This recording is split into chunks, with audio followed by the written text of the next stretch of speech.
Hello. I'm going to talk about the relationship between the crisis or any economic problems and the party system fragmentation. The concept of number of parties that I put in the title of the presentation is actually the party system fragmentation, which is understood just like a number of parties, but weighted by their relative size. It's embraced well in the effective number of parties index developed by Laxo and Tagapera, which is usually used to describe this concept. It does not assume any ideological positioning of parties in the political space. So it's like, the raw format, the first thing we see when you observe the party system. The high number of parties is important because it is used to classify party systems. Then it also influences the government formation, the stability of governance. It also can cause legislative gridlock and other problems. So it's important to know why there is why and when the party system, the number of parties gets higher. The argument that I would like to develop is it's connected with the format of the party system, its form, but it has to be built on the assumption of economic voting. I'm not going to talk about the classics of economic voting. I'm just in this presentation I just based on the theory of the retrospective economic voting, which means that the election is in fact treated as a referendum on the economic performance of incumbent government. This is the usual way, and there are many presentations using this approach in this conference.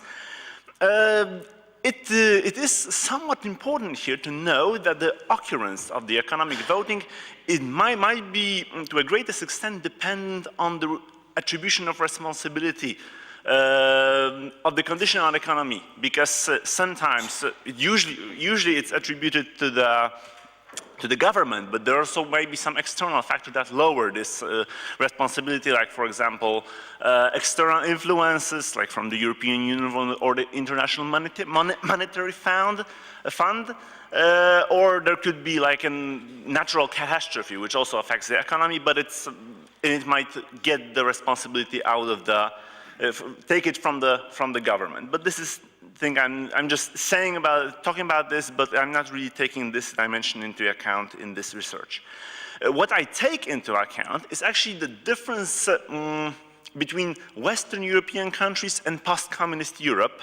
There have been a lot of research on how does the economic voting pattern work outside the Western stable democracies.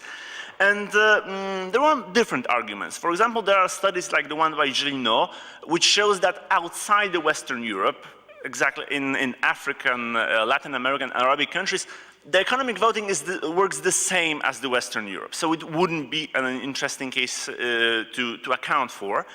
But actually, there are important studies, like the study by Dutch, which is classic and very known one, and it shows that the economic vote is moderated by citizens' knowledge, their attitudes. It's the so-called developmental model of economic voting. It shows that people need to develop certain attitudes to engage in economic voting. So it's possible that they don't engage much into that kind of behavior when the democracy is young. Similar things is shown in the newest study by Coffey, where she provides evidence from Czech Republic that the voters are kind of less sensitive to economic incentives when voting, probably because they have experienced so much economic problems at the beginning of the 90s that they have a certain pain tolerance. So I will implement this argument into my hypothesis. What about the party system and the economic crisis? There has been actually one comprehensive study about the problem. The research has been performed in Latin America. It was presented by Michael Kopecz, and it shows that if the economy declines, some of the leaders of governing party are more likely to leave their party or form a splinter one, and this because they are recognized in the political arena, they are able to form successful parties that enter the parliament in the next election, so the party system fragmentation will amount. A crisis, an economic crisis, also contributes to creation or at least activization of new cleavages in the system, or at least divides. Therefore, it also makes ground for new parties to emerge. So, the general hypothesis, which was confirmed by Kopecz in Latin America, is that worsening the economy means that the number of parties gets higher. I'm operating at the elective level, I don't go to the parliamentary level in this analysis. Sometimes I do refer to it. I also expect that in post-communist countries, this effect is to be weaker because of what was said before, that the economic voting is not that strong in these countries, so I assume that probably this effect would be weaker. But before I continue to present the quantitative data, I would like to elaborate this hypothesis on using some case studies. The most famous and studied example of Greek party system and the Greek crisis gives pretty good evidence to this theory, because Greece had mostly like a two-party system. There was some other actors, but there were two parties changing places and taking turns in forming the government. In 2009, there was already a six-party constellation which led to the effective number of parties of 3.16, which is not a dramatic rise of number, but it's higher than in the previous election. I can't remember right now what was the effective number of parties before, but in May 2012, actually the effective number of parties rocketed to almost 8. So the effect was really, really strong, and the mechanism is exactly as Kopecz has stated. So it happened both because of the emergence of new parties like the Golden Dawn or the Independent Greeks or the Democratic Left, but it also happened because the parties that were already in the parliament in the previous tenure, they were losing deputies during the election. For example, the PASOK, which was the incumbent party forming the government, has lost over exactly 70 MPs during their tenure. So this effect it shows in a very dramatic and obvious way in Greece. In Iceland, we had a similar situation. Although the party system wasn't that, the fragmentation was higher because it was above 3. In 2009, the fragmentation has risen to 4.55, and in 2014 to 5.83. So the process wasn't as dramatic as in Greece when we noted 8, but still we can see that there was a change. Also, the election in 2009 has made the Independence Party to lose the election for the first time in 40 years. So it was a very dramatic change in the Icelandic party system. One more example from the post-communist countries. In Latvia, we also had there was also a very fierce and crisis, but it was also presumably short. So the unemployment has grown in a dramatic way. The GDP has went down by almost 18%. So we should expect that there should be like similar consequences. But in 2006, so just before the crisis happened, the number of parties was already extremely high. It was more than 7.5 in terms of effective number of parties. So in next election, 4.44, and a year after another early election, it was 5.06. So it turns out it seems that a crisis has actually contributed to the consolidation of Latvian party system, which might seem a paradox.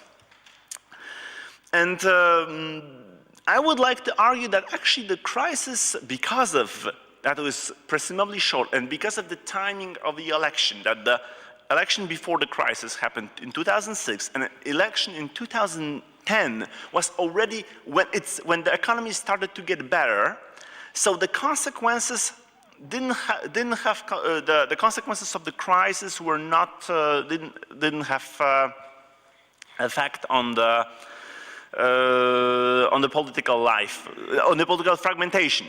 There were, of course, some consequences for the political life. For example, there was a collapse of the government, there was a new government, presumably interim, but it actually survived 2 elections and it continued to exist. The election in 2011 was an early election, just a year after the previous one, but it actually was not due to the crisis or any kind of economic problems, but was also after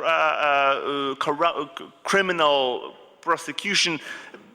The Sejm majority did not allow for a search at the home of one of the MPs, and there was a referendum called by the president, so it was totally irrelevant for the crisis itself.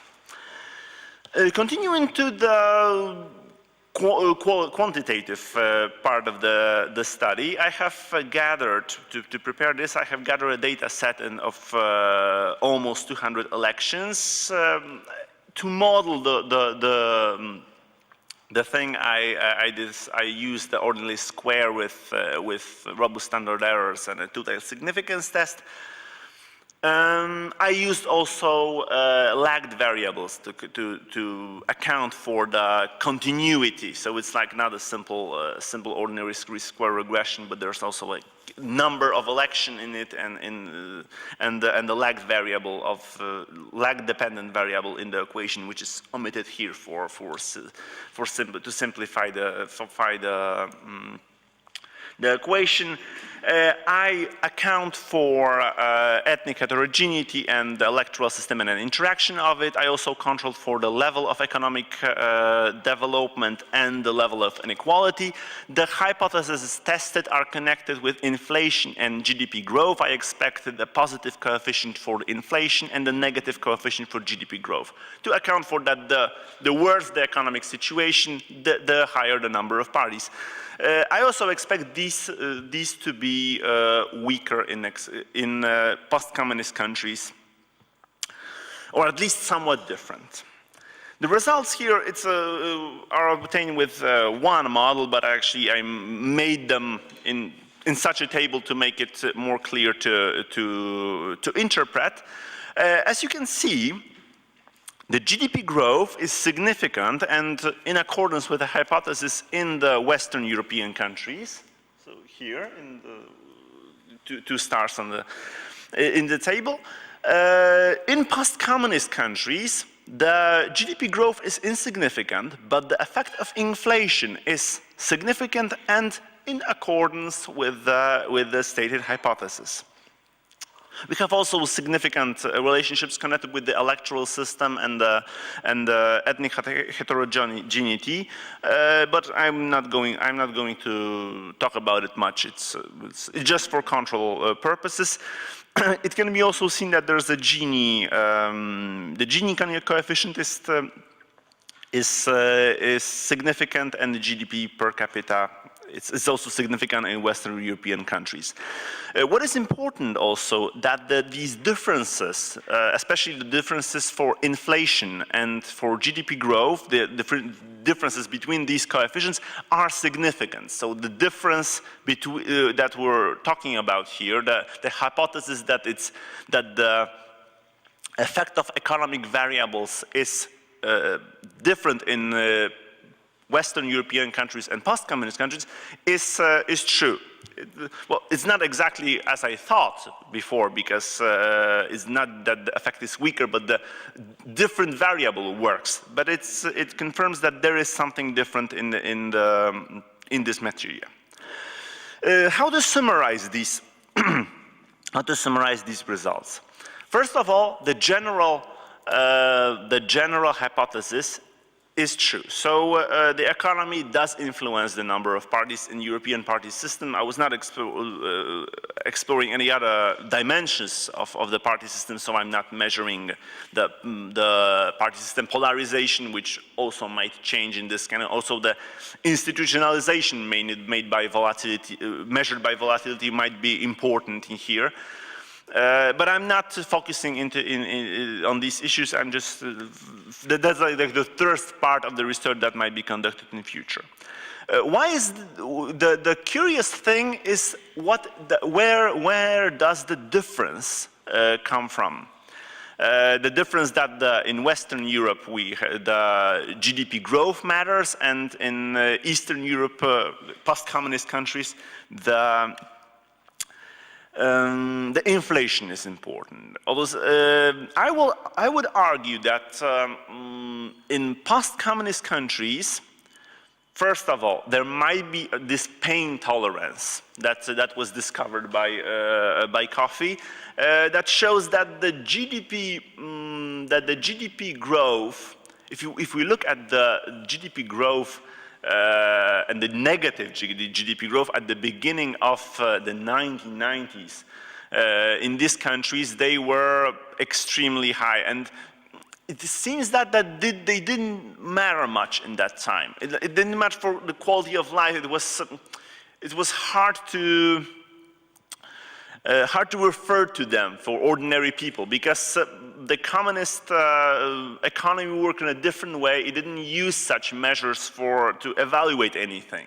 So it was not important. The crisis in post-communist country didn't begin in the late 80s or early 90s, when the GDP growth was negative. It has been there since the 70s. So people got used to living in bad conditions. So the fact that the GDP growth is negative didn't matter. But the fact that the inflation has rocketed to extremely high values, like in Poland in 1990s, it was over 500%. In 1992 in Latvia, we have over 200%. In 1994 in Croatia, the inflation rate was, a yearly inflation rate was 1,500%. So in this, and what does it mean? It means that people have lost all the saving of their whole life in just one day, virtually. It means that they have learned that inflation is a problem. Therefore, they are extremely sensitive to inflation. And that's why the inflation matters for the party system here, and probably for economic voting, but I wasn't checking that. I was checking the general shape of the party system, not the economic voting itself. I'm just basing on the theory of economic voting. In Western Europe, the traditional measure of the traditional way of measuring the economic development works fine, and so the GDP growth is the proper measure to use and to evaluate the economic condition of the state. Thank you.